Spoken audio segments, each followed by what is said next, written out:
പ്രിയപ്പെട്ടവരെ, പശ്ചിമേഷ്യയിൽ നിന്നുള്ള കഴിഞ്ഞ മണിക്കൂറുകളിലെ ഏറ്റവും പ്രധാനപ്പെട്ട വാർത്തകളിലേക്ക് വരുമ്പോൾ ഒന്ന് ഇസ്രയേലിലുണ്ടായ ആക്രമണ പരമ്പരയാണ്, സ്ഫോടന പരമ്പരയാണ്. അത് 5 ബസ്സുകളിൽ സ്ഫോടക വസ്തുക്കൾ, ബോംബുകൾ വച്ച് അതിൽ 3 ബസ്സുകൾ പൊട്ടിത്തെറിച്ചു. 3 ബസ്സുകളിൽ സ്ഫോടനമുണ്ടായി. മറ്റ് 2 ബസ്സുകളിലെ ഈ ബോംബുകൾ നിർവീര്യമാക്കി എന്നുള്ള വാർത്തയാണ്. അപ്പോൾ അതുമായി ബന്ധപ്പെട്ട് ഇപ്പോൾ നമ്മുടെ മലയാള മാധ്യമങ്ങളൊക്കെ നൽകുന്ന കൃത്യമായ വിശദീകരണം അത് ഭീകരാക്രമണമാണ്, ഇസ്രയേലിൽ ഭീകരാക്രമണം എന്ന തലക്കെട്ടോടുകൂടി തന്നെ മലയാള മാധ്യമങ്ങൾ വാർത്തകൾ നൽകിയിട്ടുണ്ട്, ചില മാധ്യമങ്ങളെങ്കിലും. പക്ഷേ ഇസ്രയേലിൽ നിന്ന് തന്നെ അതുമായി ബന്ധപ്പെട്ട് അതൊരു PR സ്റ്റണ്ടിൻ്റെ ഭാഗമാണോ, അല്ലെങ്കിൽ ഇസ്രയേലികൾ തന്നെ ബോധപൂർവം നടത്തിയ ആക്രമണമാണോ, ആസൂത്രണം ചെയ്ത സംഭവമാണോ എന്നൊക്കെയുള്ള ചില സംശയങ്ങൾ ഇസ്രായേലിലെ നിരീക്ഷകരും അതുപോലെ ആക്ടിവിസ്റ്റുകളുമൊക്കെ പങ്കുവയ്ക്കുന്നുണ്ട്, എഴുത്തുകാരുമൊക്കെ പങ്കുവയ്ക്കുന്നുണ്ട്. അതിലേക്ക് വരാം.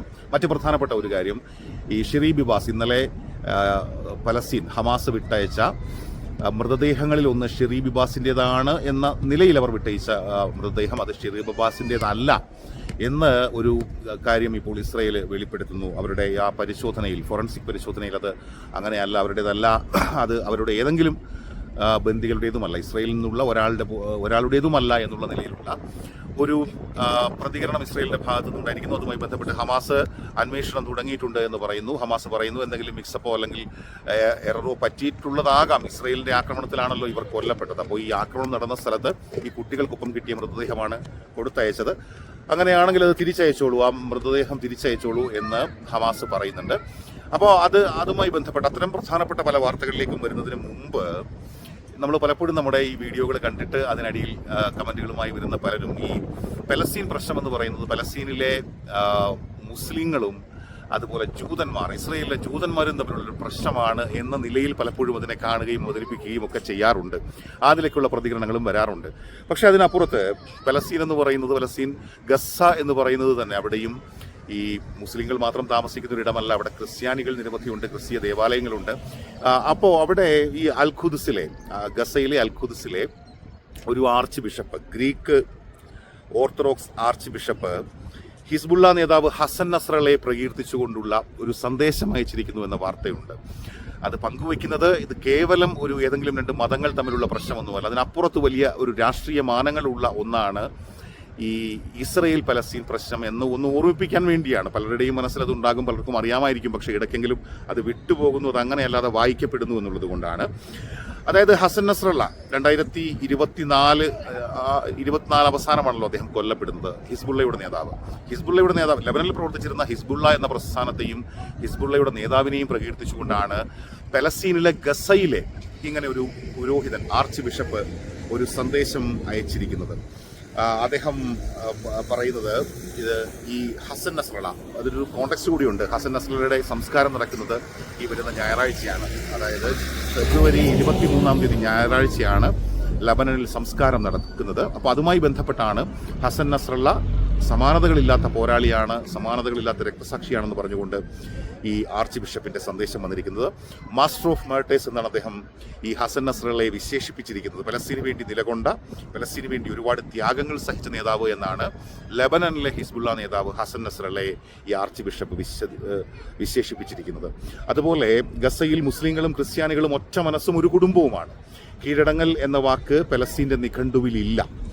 അതുപോലെ പാശ്ചാത്യ മാധ്യമങ്ങൾ പലതരം ഡിവൈഡുകൾക്ക് അവിടെ ശ്രമിക്കുന്നുണ്ട് എന്നൊക്കെ പറഞ്ഞുകൊണ്ടാണ് ഈ ആർച്ച് ബിഷപ്പ്, അൽഖുദ്സിലെ ഗ്രീക്ക് ഓർത്തഡോക്സ് ആർച്ച് ബിഷപ്പ് ഇങ്ങനെയൊരു സന്ദേശം കൈമാറിയിരിക്കുന്നത് എന്നുള്ളതാണ്. നമ്മൾ അതേസമയം തന്നെ പെട്ടെന്ന് ഓർക്കുന്നത് നമ്മുടെ പോപ്പ് ഫ്രാൻസിസ് മാർപ്പാപ്പ ഗസ സംഭവങ്ങളുമായി ബന്ധപ്പെട്ട്, ഗസയിലെ സംഘർഷവുമായി ബന്ധപ്പെട്ട് അദ്ദേഹത്തിൻ്റെതായി വന്ന നമ്മുടെ ഓർമ്മയിലുള്ള ഏറ്റവും അവസാനത്തെ 2 പരാമർശങ്ങൾ, അതൊന്ന് ഗസയിലെ കുഞ്ഞുങ്ങളെ കൊല്ലരുത്, കണ്ടു നിൽക്കാൻ പറ്റുന്നില്ല, അതുകൊണ്ടാണ് പറയേണ്ടി വരുന്നത് ഗസയിലെ നിഷ്കളങ്കരായ കുഞ്ഞുങ്ങളെ കൊന്നൊടുക്കുന്നതെങ്കിലും ഇസ്രയേൽ നിർത്തണം എന്നാണ് മാസങ്ങൾക്ക് മുമ്പ് പോപ്പ് ഫ്രാൻസിസ് മാർപ്പാപ്പ പ്രതികരിച്ചത്. ഏറ്റവും ഒടുവിൽ അദ്ദേഹം കുറച്ച് ഗുരുതരാവസ്ഥയിലാകുന്നതിന് മുൻപും അദ്ദേഹം പറഞ്ഞൊരു കാര്യം, ഗസയിലെ ജനങ്ങളെ, പലസ്തീനിലെ ജനങ്ങളെ അവിടെ നിന്ന് ഇറക്കി വിടരുത്, അത് നീതിയല്ല, അത് അവരുടെ മണ്ണാണ് എന്ന് പോപ്പ് ഫ്രാൻസിസ് മാർപ്പാപ്പയാണ്, കത്തോലിക്ക സഭയുടെ ഈ ക്രിസ്തീയ സഭകളുടെ ഈ പരമോന്നതമായ സ്ഥാനത്തിരിക്കുന്ന ഒരു ആത്മീയ ആചാര്യനാണ് പറഞ്ഞത് എന്ന് കൂടി ആമുഖമായി ഓർമ്മിപ്പിച്ചുകൊണ്ട്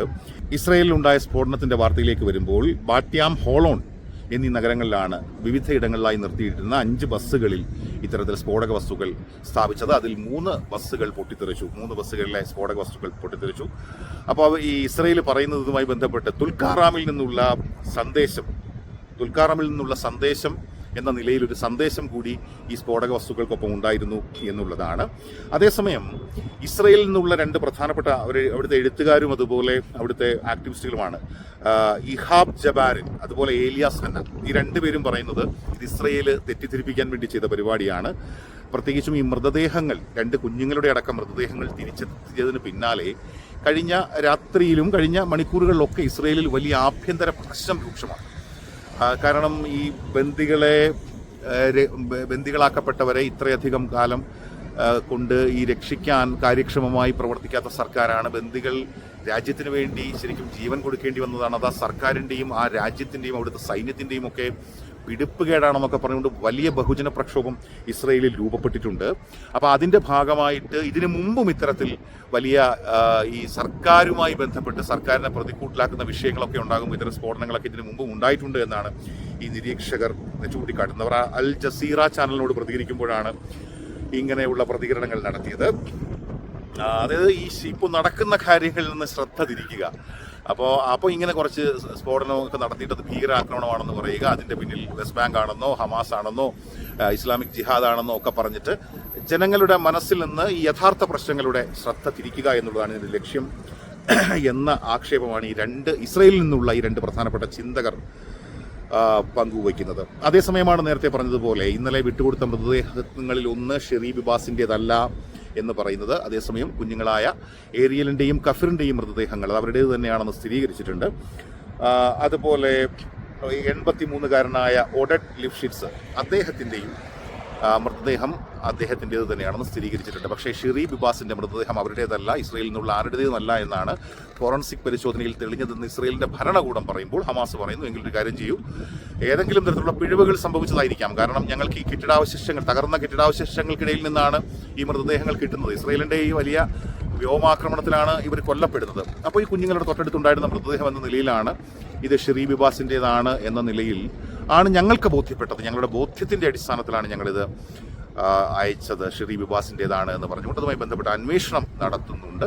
വൈകാതെ അതുമായി ബന്ധപ്പെട്ട റിപ്പോർട്ട് നൽകും അല്ലെങ്കിൽ റിപ്പോർട്ട് പുറത്തുവിടും എന്നുള്ള ഒരു കാര്യമാണ്. നമുക്കറിയാം ഈ ഷെറി ബിബാസിൻ്റെ ഭർത്താവ് യാർദൻ ബിബാസിനെ ജീവനോടെ വിട്ടയച്ചിരുന്നു. ഹമാസ് പറയുന്നത് യാർദനെ ജീവനോടെ വിട്ടയച്ചു, കഫിറിൻ്റെയും ഏരിയലിൻ്റെയും മൃതദേഹം വിട്ടുകൊടുത്തു. അപ്പം ഞങ്ങൾക്കൊരു മൃതദേഹം വെച്ചുള്ളൊരു കള്ളക്കളിക്കോ അല്ലെങ്കിൽ മൃതദേഹം അങ്ങനെ സൂക്ഷിച്ചു വയ്ക്കുന്നതുകൊണ്ട് ഞങ്ങൾക്ക് പ്രത്യേകിച്ച് കാര്യമൊന്നും ഇല്ലല്ലോ എന്നാണ് ഹമാസ് ന്യായമായും ചോദിക്കുന്നത്.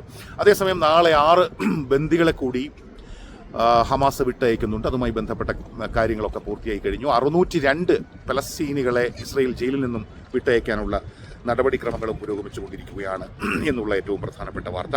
അതേസമയം IDF-ന്റെ വക്താവ്, അതായത് ഇസ്രയേൽ ഡിഫൻസ് ഫോഴ്സിന്റെ വക്താവ് ഡാനിയൽ ഹഗേരിയും ബെഞ്ചമിൻ നെതന്യാഹു പ്രധാനമന്ത്രിയും ഒക്കെ പറയുന്നത് ഈ കുഞ്ഞുങ്ങളെയും കൊന്നതാണ്, അമ്മയെയും കൊന്നതാണ് എന്നാണ്. അപ്പോൾ അത് ക്രൂരമായ കൊലപാതകം. അപ്പോൾ അതുമായി ബന്ധപ്പെട്ട് ബെഞ്ചമിൻ നെതന്യാഹു ഇന്ന് വലിയ ജനകീയ പ്രക്ഷോഭവും പ്രതിഷേധവും ഒക്കെ ഉണ്ട് ഈ സംഭവങ്ങളുമായി ബന്ധപ്പെട്ടും ഇനിയും മോചിപ്പിക്കപ്പെടാനുള്ള ബന്ദികളുമായി ബന്ധപ്പെട്ടുമൊക്കെ. അപ്പോൾ നെതന്യാഹു പറയുന്നത് സ്വർഗം വിറയ്ക്കുമെന്നൊക്കെയാണ്. അദ്ദേഹം തോറ ഉദ്ധരിച്ചുകൊണ്ടൊക്കെയാണ്, അതായത് അവരുടെ വിശുദ്ധ ഗ്രന്ഥം ഉദ്ധരിച്ചുകൊണ്ട് ഈ പ്രതികാരത്തിൻ്റെ ദൈവത്തെ പ്രകീർത്തിച്ചുകൊണ്ടോ ആ ദൈവവചനങ്ങളൊക്കെ ഉദ്ധരിച്ചുകൊണ്ടൊക്കെയാണ് ഇതിന് പ്രതികാരം ചെയ്യുമെന്ന് കൃത്യമായും അദ്ദേഹം പറയുന്നത്. സ്വർഗം വിറയ്ക്കുമെന്ന് അദ്ദേഹം പറയുന്നു. അപ്പോൾ അങ്ങനെയുള്ള പ്രതികരണങ്ങളാണ്. ഡാനിയൽ ഹഗേരി എന്ന് പറയുന്ന ഇസ്രയേലിൻ്റെ IDF-ന്റെ വക്താവും ആ നിലയ്ക്ക് തന്നെ ഇത് കൊലപാതകമാണ്, ഈ 3 പേരെയും കൊന്നുകളഞ്ഞതാണ്. പക്ഷേ ഇത് 2023 നവംബറിലാണ് എന്നും അവർ പറയുന്നുണ്ട്. ഇവരെ പിടിച്ചുകൊണ്ടുപോയി ഉടൻ തന്നെ കൊന്നുകളഞ്ഞു എന്നാണ് ഫോറൻസിക് പരിശോധനയിൽ വ്യക്തമാകുന്നത് എന്നുള്ള നിലയിലുള്ള പ്രതികരണമാണ് വരുന്നത്.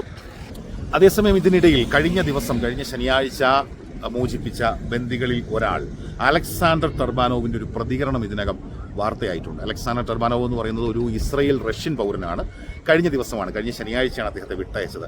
അദ്ദേഹത്തിൻ്റെ ഒരു വീഡിയോ സന്ദേശത്തിൽ അദ്ദേഹം പറയുന്നത് പലസ്തീനികളുടെ മണ്ണാണ്, അത് അവരെ അവിടെ നിന്ന് ഇറക്കി വിടാനോ അല്ലെങ്കിൽ പലസ്തീനിലേക്ക് ആക്രമണം നടത്തുന്ന ഇസ്രയേലികളാണ് യഥാർത്ഥ പ്രശ്നക്കാർ. ബെഞ്ചമിൻ നെതന്യാഹു ഈ ബന്ദികളെ ഒന്നും ജീവനോടെ രക്ഷിക്കാനല്ല ശ്രമിച്ചത്, മറിച്ച് എങ്ങനെയെങ്കിലും കൊന്നുകളയാനാണ് ശ്രമിച്ചതെന്നൊക്കെയാണ് ഈ പൗരൻ അലക്സാണ്ടർ ടെർബാനോവ് പറയുന്നത്.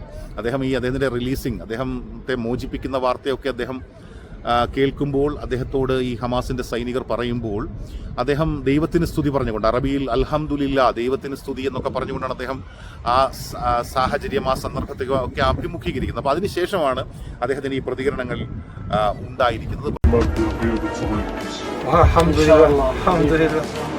പ്രത്യേകിച്ചും അങ്ങനെ വ്യാപകമായി ഇസ്രയേലിൽ അങ്ങനെ ഒരു സംശയം കൂടുതൽ ബലപ്പെടുന്നുണ്ട്. പ്രത്യേകിച്ചും യോവ് ഗാലന്റ് പഴയ പ്രതിരോധ മന്ത്രിയുടെ വെളിപ്പെടുത്തലോടുകൂടി അങ്ങനെ ഒരു സംശയമല്ല, അത് വലിയ തോതിൽ ഉണ്ടായിട്ടുണ്ട്. 2023 ഒക്ടോബർ 7 തന്നെ ഇസ്രയേലിൽ കൊല്ലപ്പെട്ടവരിൽ നല്ലൊരു വിഭാഗം പേരെയും ഇസ്രയേൽ സേന തന്നെയാണ് ഹമാസ് ബന്ദിയാക്കാതിരിക്കാൻ വേണ്ടി കൊന്നുകളഞ്ഞത് എന്ന്. അതുപോലെ ഈ ബന്ദികളെന്ന് പറഞ്ഞ് ശരിക്കും ഇസ്രയേലിനെ സംബന്ധിച്ച് നെതന്യാഹുവിനെ സംബന്ധിച്ച് ഒരു ബാധ്യതയാണ്.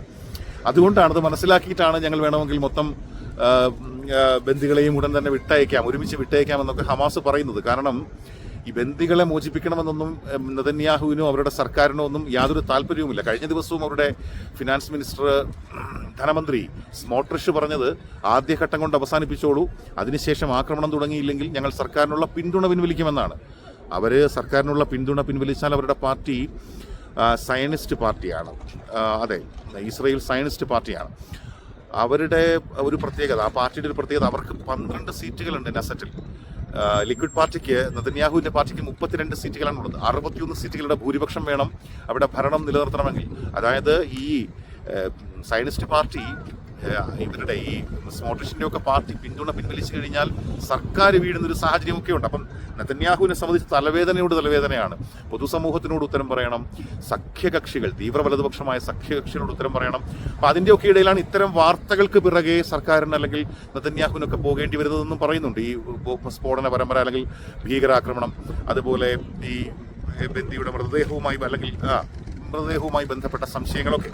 അപ്പോൾ അങ്ങനെയുള്ള കാര്യങ്ങൾ. അപ്പോൾ അതിനിടയ്ക്കാണ് ഈ അലക്സാണ്ടർ ടെർബാനോവ് ഇസ്രയേലിനെ രൂക്ഷമായി വിമർശിച്ചുകൊണ്ട് രംഗത്ത് വരുന്നത് എന്നതും ശ്രദ്ധേയമാണ്. അതേസമയം ഈ വെടിനിർത്തൽ പല ഘട്ടങ്ങളിലായി ഗസയിൽ ഇസ്രയേൽ ലംഘിക്കുന്നു എന്നുള്ള വാർത്തകൾ, കഴിഞ്ഞ മണിക്കൂറിൽ റഫേൽ ഒരു സ്ത്രീയെ വെടിവെച്ചു കൊന്നു എന്നുള്ള വാർത്ത വരുന്നുണ്ട്. ഇസ്രയേൽ സൈന്യം അതുപോലെ ഗസയിലെ ആക്രമണവുമായി ബന്ധപ്പെട്ട് ഈ 24 മൃതദേഹങ്ങൾ 24 മണിക്കൂറിൽ 22 മൃതദേഹങ്ങൾ കണ്ടെടുത്തു എന്നുള്ള വാർത്തയാണ് വരുന്നത്. അപ്പോൾ അതായത് അവിടെ ഈ വെടിവയ്പും മരണവും ഒക്കെ ഇപ്പോഴും സംഭവിച്ചുകൊണ്ടിരിക്കുന്നു. അതുപോലെ മറ്റൊരു പരാതി ഹമാസിന്റെ ഭാഗത്ത് നിന്ന് വരുന്നത് ഈ മണ്ണ് നീക്കാനുള്ള യന്ത്രങ്ങളൊക്കെ റഫ അതിർത്തിയിൽ നിന്ന് ഇങ്ങനെ കടത്തിവിടാൻ ഇസ്രായേൽ സൈന്യത്തിന് വലിയ ബുദ്ധിമുട്ടാണ് എന്നുള്ള വാർത്തയാണ്.